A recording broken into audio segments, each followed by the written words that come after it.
আন্দাজৰ মতে চক এনে কি হ'ল আমাৰ ২৫০০ আছিলে কিন্তু আমি কাকো উভতাই পঠিওৱা নাই সকলোৱে জানে যে এইটো ১৮ বছৰৰ বাবে আছিল ১৮ বছৰ ওপৰৰ বাবে নাছিলে কিন্তু কোনো এজন ব্যক্তিক আমি উভতাই পঠিওৱা নাই আৰু স্বাভাৱিকতত তেওঁলোকে ধৰি লওক গম পাই পেলাই তেওঁলোক গুচি আহিছে এতিয়া তেওঁলোক সকলোকে আমি চাইছোঁ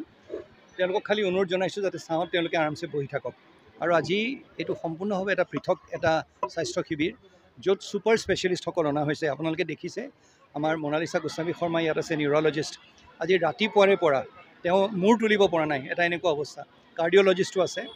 আৰু এই কেম্প অকল তেওঁলোকৰ যি ৰোগ আছে সেইটো চিনাক্তকৰণ কৰাৰ ক্ষেত্ৰতে অকল তাতে আমি বিৰত নাথাকি ইয়াৰ পিছৰ যিখিনি তেওঁলোকৰ চিকিৎসা সেইখিনি চিকিৎসাও দায়িত্ব হাতত লোৱা হৈছে তেওঁলোকৰ লগত যোগাযোগ স্থাপন কৰা হ'ব আৰু উচ্চ চিকিৎসাৰ বাবে তেওঁলোকক লৈ যোৱা হ'ব সেইকাৰণে অকণমান সময় লাগিব পাৰে সকলোকে এষাৰ কথা অনুৰোধ জনাইছোঁ যে তেওঁলোকে ধৈৰ্য সহকাৰে যাতে ৰৈ থাকক এইটো ৫টা বজাত কাৰোবাক আমাৰ চৰকাৰী আমাৰ চাকৰি নিচিনাকৈ ৫টা বজাত আমি এই কেম্পটো শেষ কৰি নিদিওঁ শেষ ব্যক্তিজনক যেতিয়ালৈকে আমি নাচাওঁ তেতিয়ালৈকে আমি ইয়াত নিজে থাকিম আৰু তেওঁলোক সকলোকে চাই উঠিহে এই কেম্পটো বন্ধ কৰা হ'ব ৫গৰাকী অহা হৈছে স্পেচিয়েলিষ্ট আৰু ছুপাৰ স্পেচিয়েলিষ্ট ২গৰাকী আছে আৰু মই বাকীখিনিকো কওঁ এতিয়া ধৰি লওক MBBS বা MD ডক্টৰ যিসকল আছে তেওঁলোকতো মেৰুদণ্ড গোটেইটো আজি বেছটো তেওঁলোকে বনাই দিয়ে সেইকাৰণে সকলোকে আমি আমাৰ বাবে সকলো পূজ্য আৰু সকলোকে আমি বিশেষভাৱে ধন্যবাদ জনাইছোঁ